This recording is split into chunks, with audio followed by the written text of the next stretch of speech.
Jemi bërë gati tashmë në këndin e kuzhinës, kemi vendosur për parë sepse se kemi shumë punë, kemi një kuzhinë të huaj, sot kemi kuzhinën zviceriane dhe ne kemi menduar të sillim një tortë me karrota, që në Zvicër është një ëmbëlsirë tradicionale. E përdorin shumë, edhe ne kemi bërë tortë me karrota, por me përbërës të tjerë. Kemi bërë karrota me banane të trazuara së bashku, ndërsa ato e kishin posaçërisht me karrota dhe e bëshim në dy variante. E bënin edhe me miell, e bënin dhe me peksi madhe. Por në rastin me miell ishte favorizuese që torta bëhej më e fryrë. Ndërsa kur e bëshim me peksi madhe, me galet, torta ishte më e vogël. Por ajo çfarë ishte përbërës dominant përveç se karrotave, ishte gati 300 gram me miell lajthie. Pra, unë i kam grirë disa të tjera do t'i gri direkt që ju të më ndihni me kujdes. Për të realizuar këtë recet, na nevojten 5 kokra vezë të plota, ne fillimisht do t'i ndajmë të verdhat nga të bardha, do t'i rahim veç, na duhet 200-220 gram miell, na duhet pak pluhur pjekës, na duhet çokoladë, 125 gram çokoladë dhe 100 ml pana ëmbëlsire për ta bërë kremin, për ta mbuluar sipër, 5 karrota të bollshme, që do t'i grim me ndihmën e grisës kem vuti butik. Kemi pothuajse të gjitha pajisjet e kenë vut përpara. 250 gram sheqer, na duhet edhe një lugë lëng limoni. Këto janë përbërësit që ne do të realizojmë, siç e shikoni, këtu nuk kemi fare yndyrë.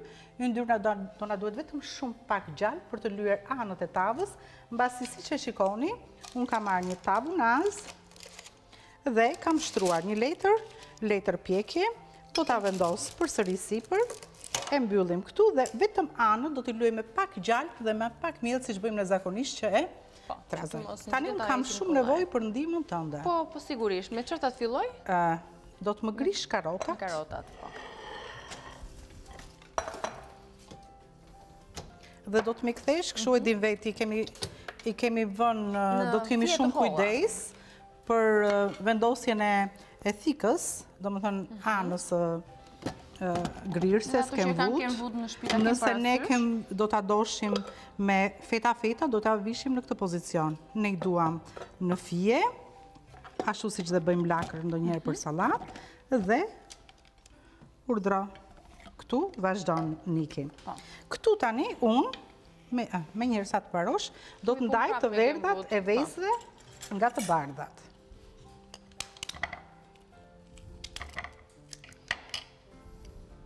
Ashtu si kundër ndodh në ëmbëlsira dhe në tortat e tjera, do t'i ndajmë vete për t'i të bardhat veç, të verdhat veç. Atëhere, do t'i hedh të bardhat në këtë tasin këtu. Për arsye në këtë tasin këtu do të trazoj përbërësit të gjithë përbërësit.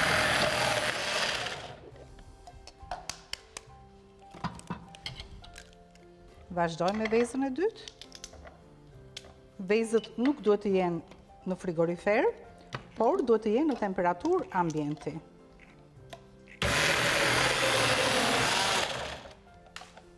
Kjo është e rëndësishme dhe për faktin se do të, kur të t'i rahim, do të i pres pak më të vogla. Jo, për vezët po flisja. Po, do t'i rahim, do t'i bëjmë marengë. Njësoj si kur t'i ka rahur me maja vezët kur ke qenë e vogël. Ke ngrënë vezë rahura? Po, shumë më dhe. Ashtu si që bënd të mami vezët tu, ashtu do t'i rahim edhe ne vezët.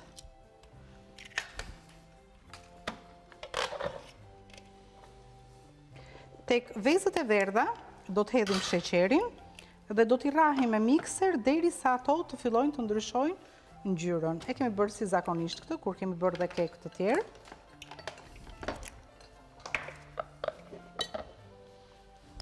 Me karotën mbaruam, besoj. Shumë faleminderit. Është në përmasat e dura. Po, në një tas ma hidhe dhe ma ke kryer punën shkëlqyshëm.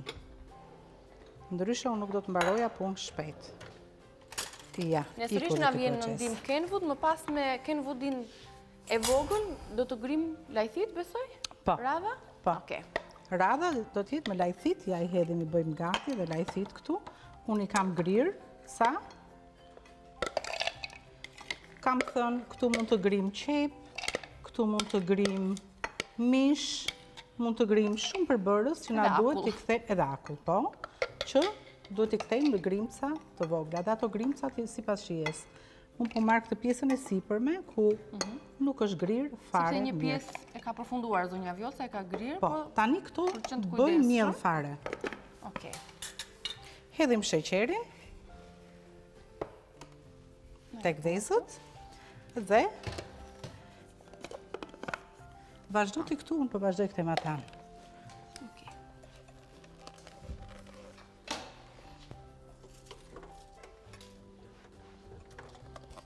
Po të vendosim pak në vi punën, kemi një material të përgatitur mbi Zvicrën, ashtu si kundër ndodh në çdo shtet tjetër, për të kuptuar diçka mbi kulturën, diçka mbi pjatat e tjera, sepse ne nuk mund t'i gatuajmë gjitha pjatat tradicionale këtu në këndin e kuzhinës. Ka pjata të bollshme, ne kemi zgjedhur ato më tipiket.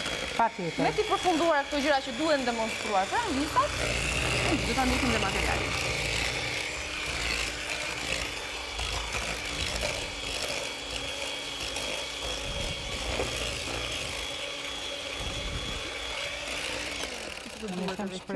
Ka akoma, besoj, nevoj për t'u rahur.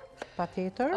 Mendoj të ndjekim, meqense dhe kjo ka punë, le të themi, për rahjen dhe do të krijojmë një lloj kakofonie këtu në këndin e kuzhinës, Po, të ndjekim koncertin, ta ndalojmë. Ndjekim materialin që kemi përgatitur për Zvicrën dhe rikthehemi pas pak.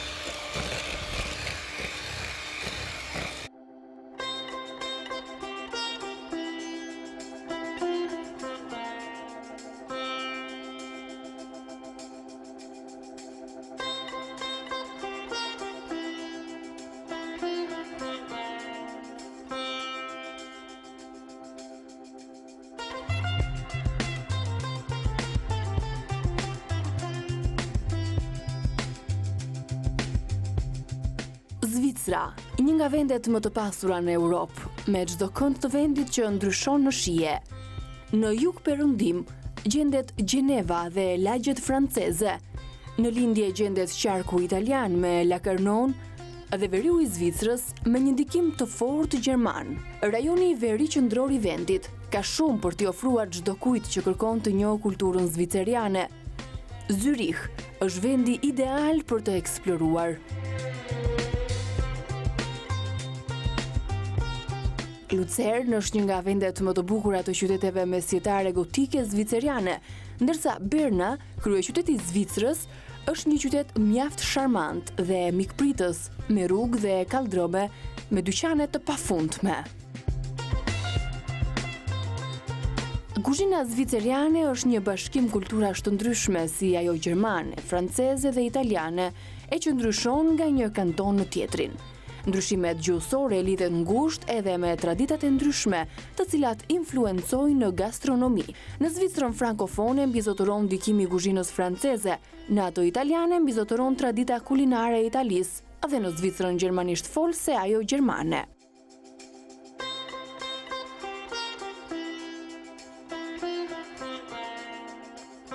Produktet tipike më të famshme në të gjithë botën janë djathrat dhe çokollatat. Pjatat zviceriane me bazë djathrat më të famshme janë fondue, që shoqërohet gjithmonë me verë të bardhë dhe bukë të thekur. Kjo e fundit quhet raclette, ku djathi shoqërohet nga patate dhe turshi. Mueslit me bazë drithrash dhe frutash është pjatanca tipike e mëngjesit zvicerian. Mes pjatave me bazë mishin më të njohura të kuzhinës zviceriane janë kalbvilet, filetovici, rindflilet, fileto mëshqere, zvizhnicel, kotolet deri, leder pjesli, mëlçi në zgar. Pjatat më të famshme të kantonit Ticino janë ato të bëra me disa lloj salciçesh artizanale. Rosti është një tjetër pjatë e njohur me bazë patatesh. Fillimisht rosti hahej për mëngjes, por tani është zëvendësuar me muslin. Darka tipike e çdo zviceriani janë simite të vogla shoqëruar me djath. Tartat janë gjithashtu pjesë e rëndësishme e kuzhinës zviceriane. Ato përgatiten në forma dhe mënyra të ndryshme mbushjesh, duke filluar nga mollët e deri tek qepët dhe bulmetrat. Të mrekullueshme gjithashtu janë edhe supat, orizi gatuar me salca të shumëllojshme dhe ëmbëlsirat zviceriane, biskotat dhe çokollatat më të famshme në botë. Një nga ëmbëlsirat tipike zviceriane është karak, Ëmbëlsirë e bërë me një pec të mbushur me një shtresë çokolate e mbuluar me xhelatinë jeshile të ngrirë. Vera është një tjetër element i rëndësishëm i kulinarisë zviceriane, duke qenë se ajo prodhohet gati në të gjithë vendin dhe po ashtu si gatimi ka specifika të veçanta nga njëri kanton në tjetrin. Riesling është vera e pjesës gjermanisht folse. Caselas, vera e bardhë, është tradicionale në pjesën frankofone, ndërsa në atë italiane, vera merlot është ajo më popullorja.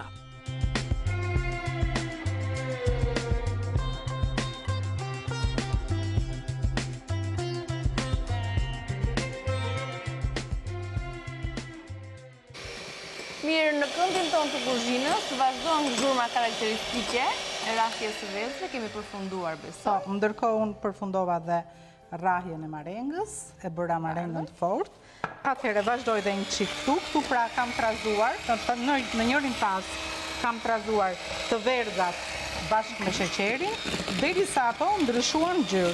Tani do të filloj të hedh gradualisht karrotën.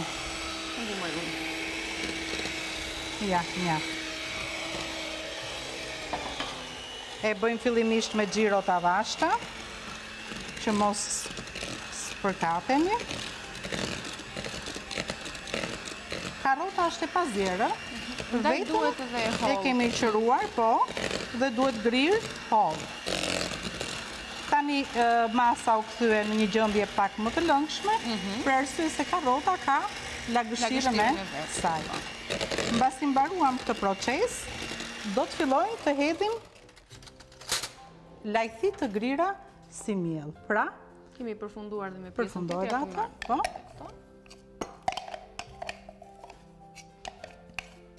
Shumë mirë. Këtu pra kemi 300 gram lajthi dhe këtu fillojmë me xhiro të avashta, me kujdes.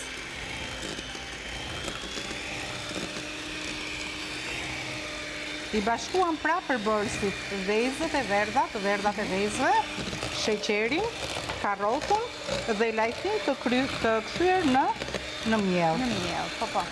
Që ka një lëkurë lajthie mund të jetë kjo. Ata heqim me lukë. E heqim, po. Okej. Tani na kanë mbetur të bardhat marengë, na kanë mbetur mielli, pluri pjekës që do ta trazojmë së bashku me mielin, ja, niki. Dhe një lugë lëng limoni. I trazuam të gjitha së bashku. Tani do të shtrydhim jo gjysmë, çik më pak. Tani do të hedhim mielin gradualisht që e kemi trazuar, tham, me plurin pjekës.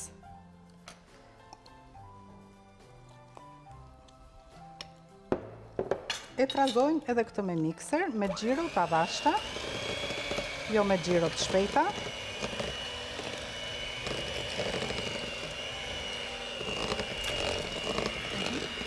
Lëngun e edhim aty apo më vonë lëngun kur të hedhim komplet miellin që kemi planifikuar për kekun. Mund të më ndihmosh duke më hedhur gradualisht pak miell.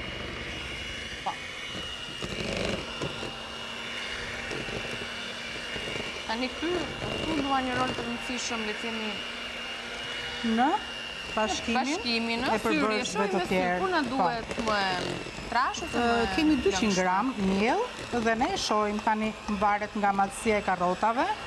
Ose gjithmonë ne marrim pak më shumë miell. E kemi thënë dhe në ëmbëlsira tota të tjera, shta kemi rezervë. Po, vazhdo hit.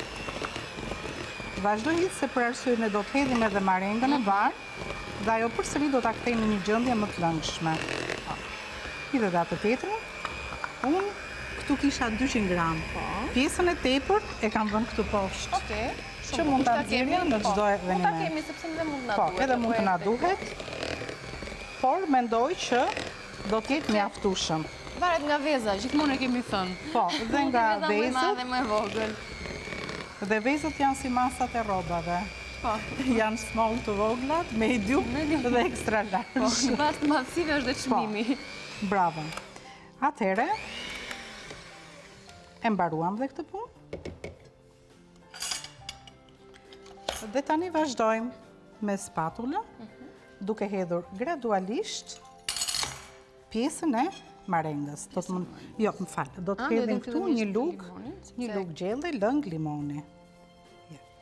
S'ka problem.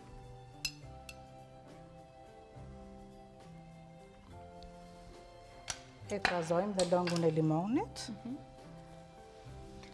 Na është bërë një pastë homogene, po, urdhëroj vazhdo. Po, para se të hedhim, le të themi, dhe marenën, që marengën, po. Marengën ta shohin anvisat zonjat tona, mos u largoni, ka vetëm shumë pak publicitet dhe ne më pas do ta hedhim apo jo, që ta shohim edhe përmes anvisave. U rikthyem shumë shpejt në këndin e kuzhinës, me çfarë do të vazhdojmë tani, ne e tham faktikisht me të bardhën. Të gjithë përbërësit dhe kemi bërë një masë kremoze pak si të plot. Tani, me kujdes, do të hedhim marengën. Unë do të razoj dhe Niki më ndihmo. Tani marenga, të gjithë masën që kemi bërë ne, që është pak si më tepër se ç'duhet e ngurtë, e kthen në një gjendje më të lëngshme. Do të kemi shumë kujdes që e gjithë masa të njësohet, të bëhet një trup i vetëm, dhe të na kthehet në një masë homogjene. Shumë faleminderit. I bashkojmë të gjithë përbërësit bashkë.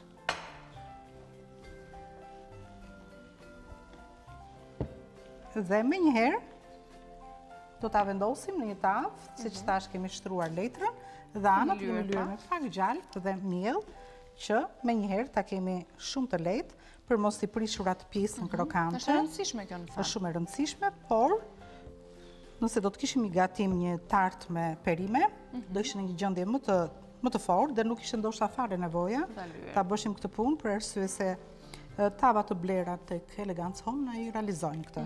Po me që pjesa e tartës do të jetë pak më e butë se të tjerat, për të siguruar gjithmonë, marrim këtë masa. Kemi hapur temperaturën në sobë, në temperaturën 180 gradë, të kontrollojmë. 180 gradë? Po. Po. Dhe pak më pak, po e vend të 180. Torta do të duhet mesatarisht 40 minuta në këtë temperaturë që të gatuhet dhe të realizojmë atë çfarë dëshirojmë. Ndërkohë, gjatë kohës që ne ndoshta dhe mund të përfundojmë, edhe sa minuta kemi? Kemi disa minuta. Kemi, shumë mirë. 6 minuta ndoshta. Do të hedhim në një tenxhere, në banjomari, do të bëjmë kremin e çokoladës, që ta mbulojmë sipër. Do t'i shkrim domethënë çokoladën? Po, do t'i shkrim. Po. Kemi 125 gram çokoladë dhe 100 ml pana. Më kujtohet, më duket, kemi realizuar dhe një tjetër shkrirjen e çokoladës. Ndoshta të këtyre jo, por të çokoladave të tjera me avullin e tenxhere që zien me ujë apo jo. Ka dhe një sekret këtë tenxheria që ne ta realizojmë ndonjëherë në fillimet e mia të para, më ndodhte që çokolata më pritesh, më bëhesh kështu si grimca.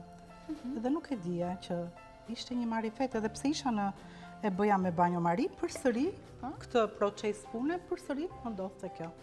Atëherë, edhe për këtë kishte mësim të veçantë. Fundi i tavës, i tasit të qelçit, nuk duhet të pjeki deri në fund me ujin. Do me thënë, duhet të jetë një hapësirë që të qarkulloj avull. Vetëm nëpërmjet avullit mund të zbuten dhe mund të realizojmë këtë pjesë. Pra do të hedhim çokoladën.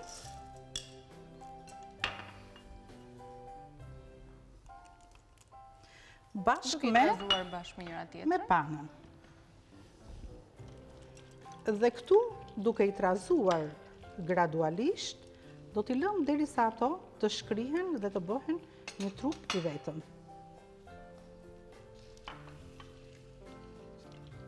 Ky është proces. Vetëm ky proces na ka mbetur në fakt. Po, që ne do ta fillojmë tani në një temperaturë jo shumë të lartë dhe mbasi do ta vendosim fort këtu. Do ta vendosim siç është. Mendova se do jitnim edhe çokoladën këtu. Jo, më vonë çokolada, shumë bukur. Mbasi ta bëjmë çokoladën, ta lëmë edhe që të bjerë temperatura e lartë dhe mundësisht pjesa e kekut të jetë pak e ftohtë. Nuk e di sa to realizojmë. Ne po e vendosim në furrë atëherë që të përfitojmë edhe nga koha që të piqet. Dhe procesi që ka mbetur është vetëm shkrirja e çokoladës. Përbërësit i lexojmë edhe një herë përbërësit për anvisat. Patjetër, përbërësit e përsërisim edhe një herë nga fillimi. Ne e aplikuam deri më tani tortën me karota, që na vjen nga kuzhina zviceriane, është ëmbëlsira tipike e këtij vendi. Përbërësit janë 5 kokë ravezë, 250 gram sheqer, 250 gram lajthi, 5 karota, 250 gram miell, një pak oplur pjekës, 100 gram pana, 125 gram çokoladë. Të dyja realizohen më së fundmi, zonja Vjollca po realizohen duke i shkërir në mënyrë që me të hequr çokoladën, tortën do ta lëm të ftohtë. Çik, do ta ftojmë. Pasi të ftohet pak, edhe kjo do të jetë gjysmë e ftohtë, jo e ftohtë fare, se ndryshe do na kalonte në gjendje të ngurtë. Do ta mbulojmë sipër me kujdes dhe është gati pastaj për ta serviruar, për ta shijuar. Pjesën tjetër e di vetë ti se ç'bëhet pastaj.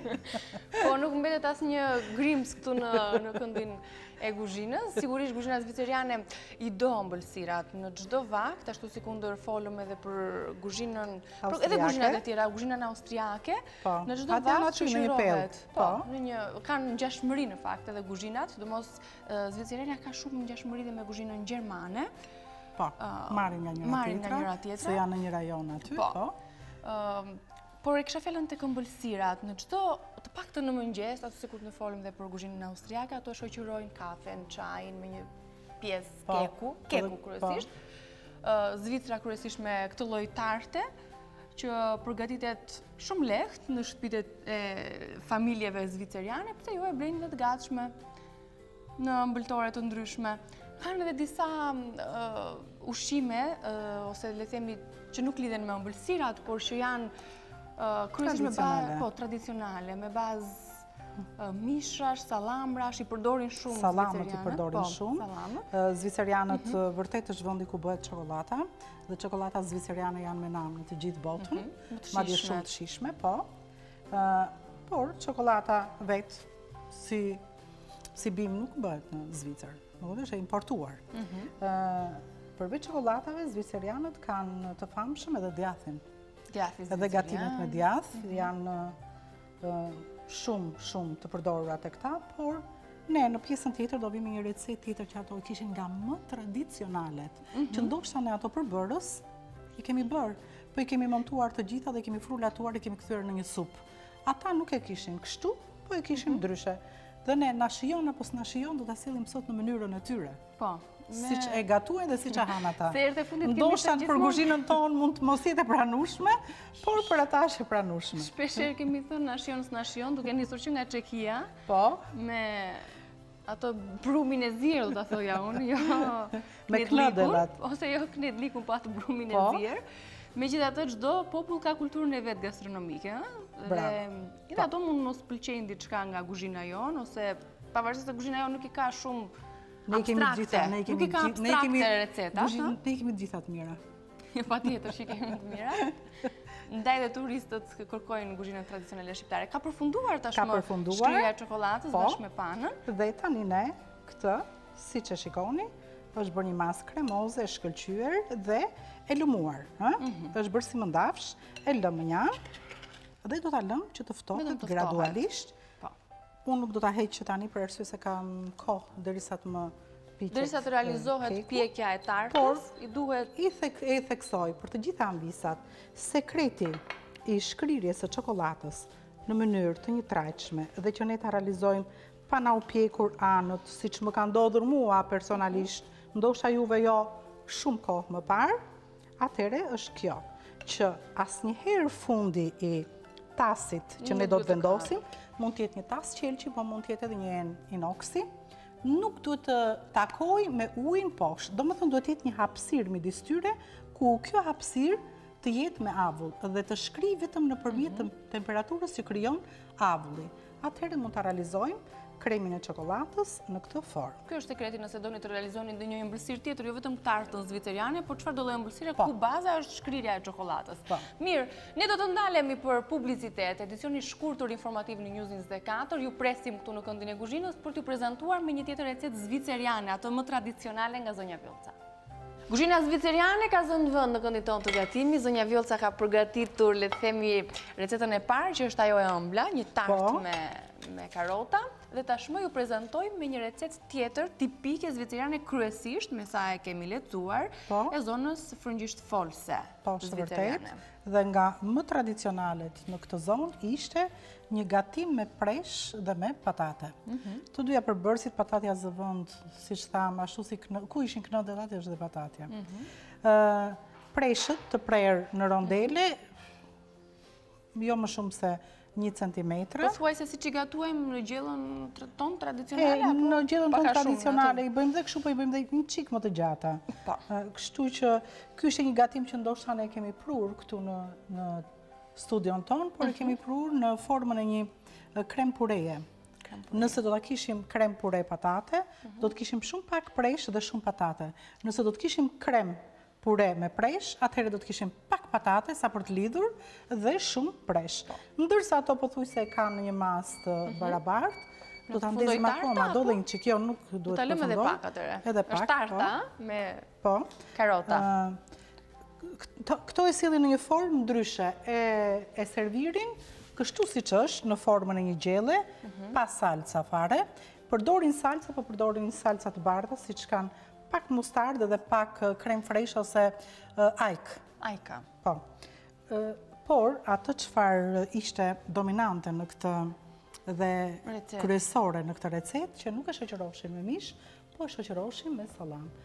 Sallamet ishin të ndryshme, karakteristike e krahinës e vendit të tyre, por unë zgjodha këtu kene sallamin lukanik të EHV-s që i shkon shkëlqyshëm dhe që mund të gatohet shkëlqyshëm me këtë lloj recete.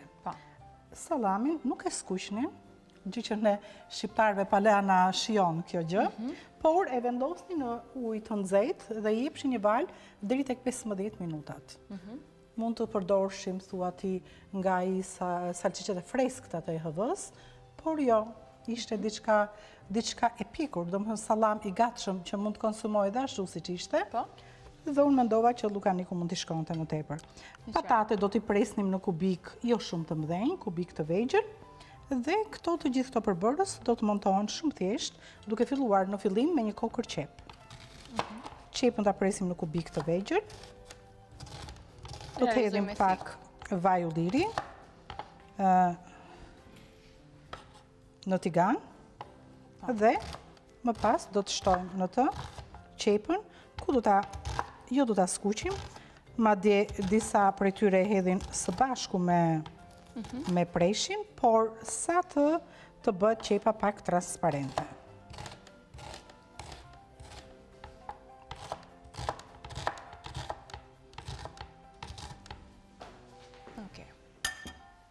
Atëherë vendosim tenxherën në zjarr.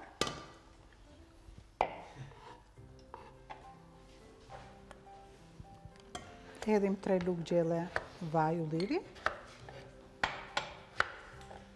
dhe me njëherë do të hedhim qepën.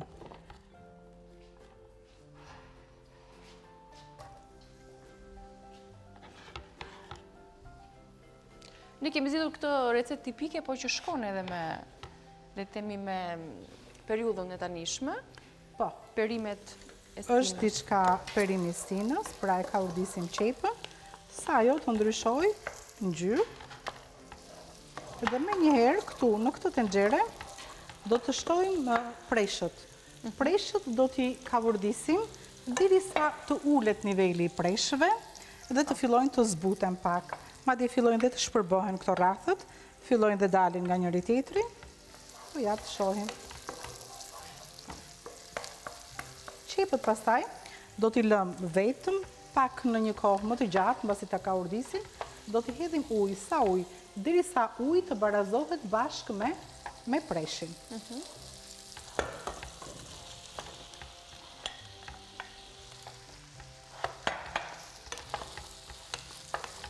I trazojmë gjithmonë vazhdimisht. Për këtë lloj gatimi duhet një tenxhere e thellë. Nuk mund t'a bëjmë në tigan. Për arsye se urdhro. Sepse ka volum, besoj. Po, ka volum. Dhe kërkon dhe ujë pasaj që të zjenjë të gjithë përbërësit së bashku, i lëm pak për disa minuta. Mund të ta përdorim në gjuhën tonë, në terminologjinë tonë gastronomike, mund ta quanim për shembull gjell me presh me patate. Po.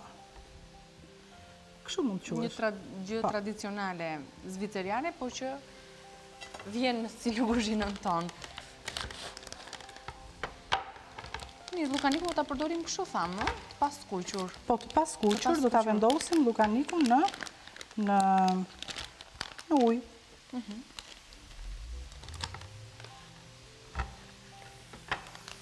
Unë kam vendosur një tenxhere dhe ta vendos dhe lukanikun këtu. Do ta kthej her pas here dhe tash për shqiptarët do ta dyshoja këtë recetë, por Të paktën tek pjesa e lukanikut, që është në formën e zier, se ne jemi mësuar që ta ham të gatuar ndryshe, mund Të skuqur, lukaniku për shembull në furrë me patate, është i shkëlqyer. Nuk e di për ata që kanë provuar. ne kemi përdorur një lloj sallami nga EHV-ja me lakër, Po. që ishte i përkryer ishte ajo Si të receta. Ishte shumë e mirë. Por ndoshta tani është dhe me çështje shijesh. Po. Megjithatë, tek EHV-ja ne mund të gjejmë të gjitha llojet e sallamrave, ndaç për të gatuar në furrë, ndaç për t'i zier, ndaç dhe për t'i trazuar për të pasuruar më tepër shijen e një qofteje. Ta mbarojmë dhe këtë patatën Po. ta grim, nëse Po na dyshoj se duhet. mos u bën Po shumë janë patate, shumë. se Mirë. ishin patatet e Në mëdha. rregull. Po edhe ky kombinimi në fakti preshve me patate nuk është se e përdorim dhe ne për shembull. Presh me patate? Ka vende që e përdorin edhe preshin me pataten. Ne për shembull më zakonshëm kemi përdorur preshin me pak oriz. Kur është e kaluar lagështira tek preshët, mund t'i hedhim një lugë ose 2 lugë oriz, po jo më tepër, se pastaj do ta ktheshim në një si llap. Por me patate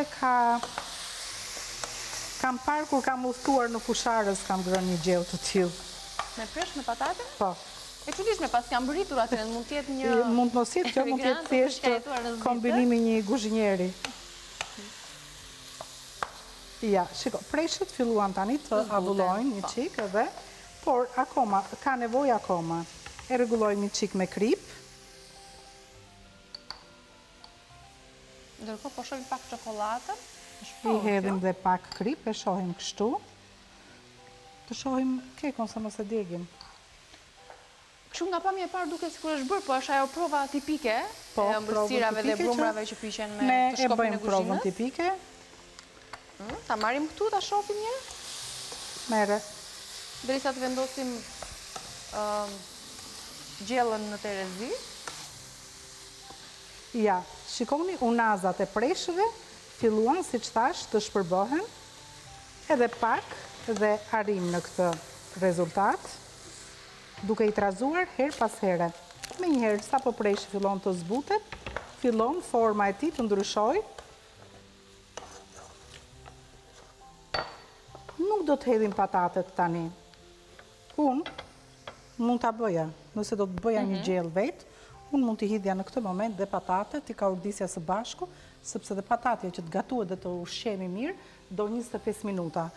Por, do respektoj recetën siç e bëjnë vetë zvicerianët, kështu që ata në këtë moment i hedhin ujë. Receta që quhet, le të themi, papet Vandois, diçka e tillë në gjuhën zviceriane ose receta me emrin tipik tradicional zvicerian, që ka këto përbërës. Edhe pak ujë të nxehtë do më ndihmosh. Gjithmonë kam thënë që gatimit kur ne gatuajmë, do t'i hedhim ujë të nxehtë. Jo ujë të ftohtë. I hedhim dhe pak ujë, derisa të jetë baras ujë bashkë me preshët. Do t'i vendos kapakun dhe do t'i lej që të zjejnë. Ja ku është kapaku i tenxheres, ndërkohë bëjmë provën e kekut. Në momentin, mirë do t'ishe që këto të zjenin vetë 15 minuta. Por ne nuk e kemi këtë minutazh që të zjejnë 15 minuta patatet, më falni preshët dhe pastaj të hedhim edhe 25 minuta të tjera patatet. Sepse ndryshe nuk do ta servimin dot. Jo, në momentin që këto të fillojnë të zjejnë, unë do filloj të anoj pak nga vetja, do të hedh patatet dhe do t'i lëj që të zjejnë të dyja së bashku.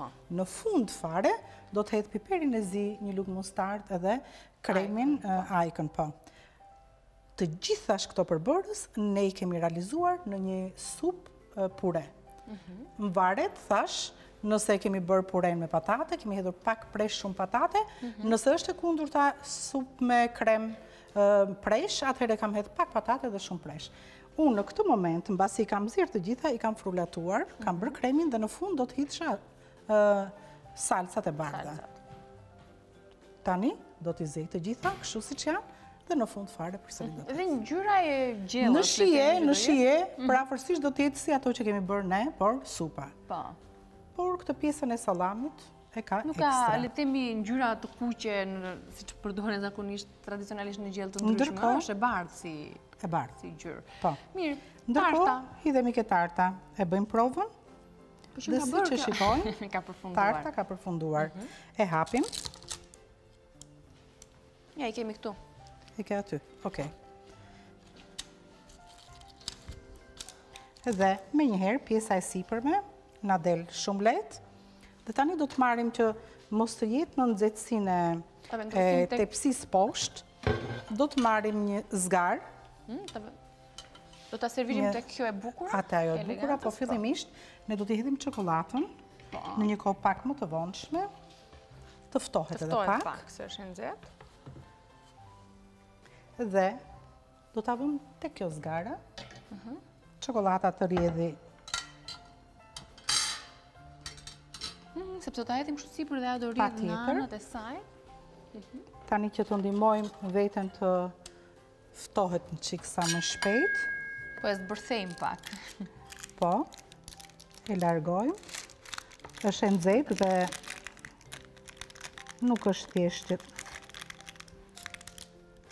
Tani jo do sjellim edhe Zvicrën edhe... Ja. E kthejmë kështu.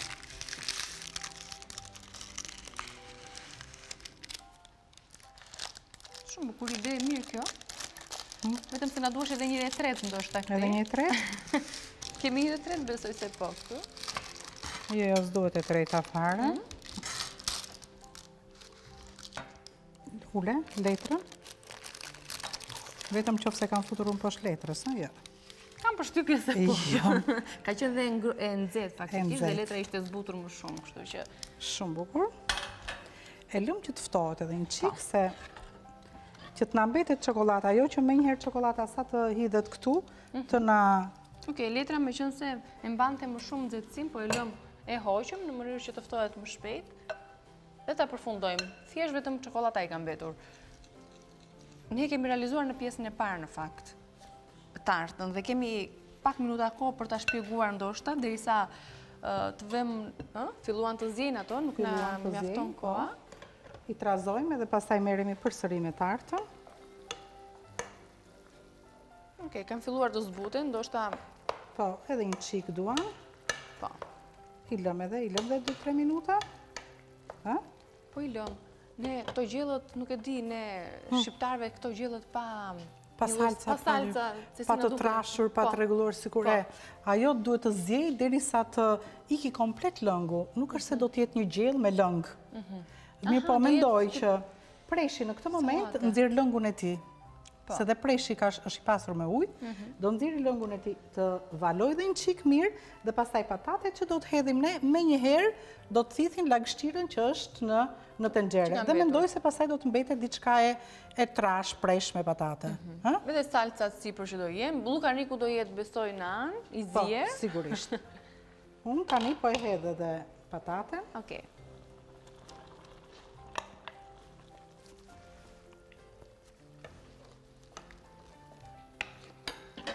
Në mënyrë që ti provojmë të tregojmë amvisave se nëse ju vjen një mik nga Zvicra, ta dim për shembull se çfarë recete tradicionale i realizojnë. Amvisat janë prekupuar që ta kënaqin në mënyrën e tyre. Ose e kundërta, nëse shkojmë në Zvicër, kërkojmë në restorantet pjatën tradicionale. Shumë mirë. Tani ne do të merremi me pjesën tonë.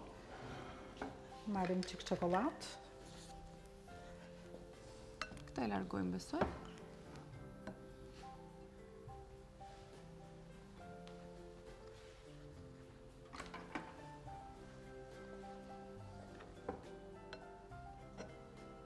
Kjo është pjesa e bukur tani, do bëhet si një hartë e madhe.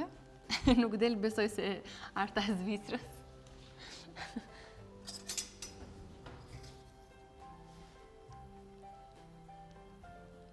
Është e nxehtë. Dhe çokolata duke qenë se do të ftohet edhe një çik çokolata. Po edhe e lëngshme do ta përthis, le të themi. E përthith edhe bëhet edhe gati si me sherbet. Nuk duket zaj që kej, zonja Vjolta, sa si kur Shumë në mendoj thamë në dhe fillim. unë, që nuk duket keq. Ka marrë pamje me këto gjërat e fundit që po. Është bërë diçka kremoze, diçka që mendoj që do të jetë shpresojmë të jetë edhe në shije edhe shishme. Po, të marrim. Është pjata për ta serviruar? Karuzhe që i pshetitër. Po. Duhet kjo luga më mirë apo? Po dhe ajo luga shumë mirë. Atëhere. Tek gjella nuk po dyshoj për shije, se mund t'jetë shije, patate, perime janë, perime të cilat ne i konsumojmë edhe në kuzhinën tonë. Po tek llukaniku i zier ndoshta si mësuar, ne e kemi përshtatur më së miri. Dhe më e bukura ishte që ato nuk e prisnin llukaniku në feta, po e nxirsin në copa të mëdha. Por unë do ta pres. Ja. Servirja. Të marrë një pjatë këtu. Për ta vendosur llukaniku? Po, do më japësh edhe një thik me pirun, Niki. Për ta prerë, po. Po. Po, në rregull. Mendova se do të e vendosin tek pjata e servirjes, por se duket është shoqëruese në vend të mishit.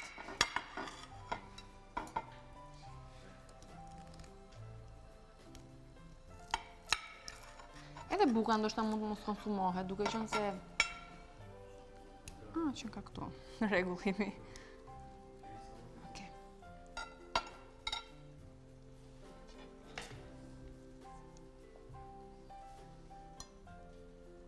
Ja, përfundoj.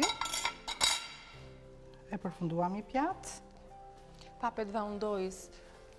Mezi e mësojmë dhe këtë termin zvicerian. E themi shqipne. Patate me presh. Me llukanic. Dhe me llukanic. Ja, pjata e parë. Kemi dhe tartën këtu. Vendosim dhe tartën. Të lutem do më afrosh një qik. Në kota vendosim, ja. Do më ambash edhe këtë poshtë. Po. Ule këtë, ule zgarën. Është ngjitur nga çokolata, po. Ja.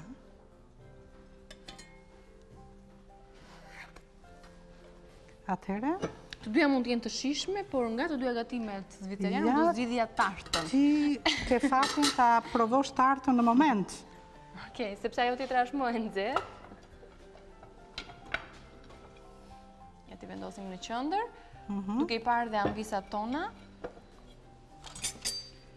Do ta presim kështu sepse kjo tani është ftohtë. Marrim një pjesë, një thik. Jo, atë thikën tjetër s'ka problem.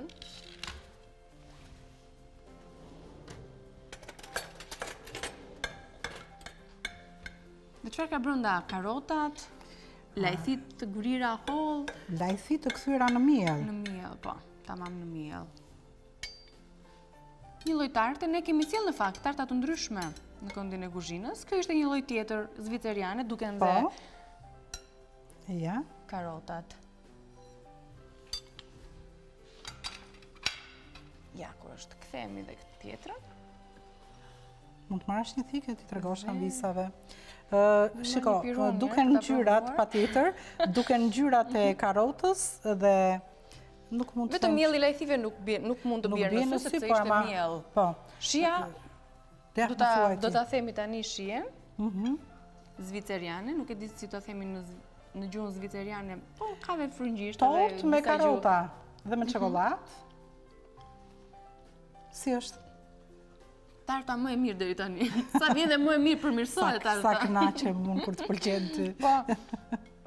Po kemi bërë disa tarta, prandaj sa vjen dhe përmirësohet shija e tartave. Kjo është meritë e recetës zviceriane, nëse është më e mira. Nëse nuk realizohet mirë. Edhe kjo receta austriake më thej që është më e mira. Po nuk e di, vjen edhe përmirësohet gjithmonë.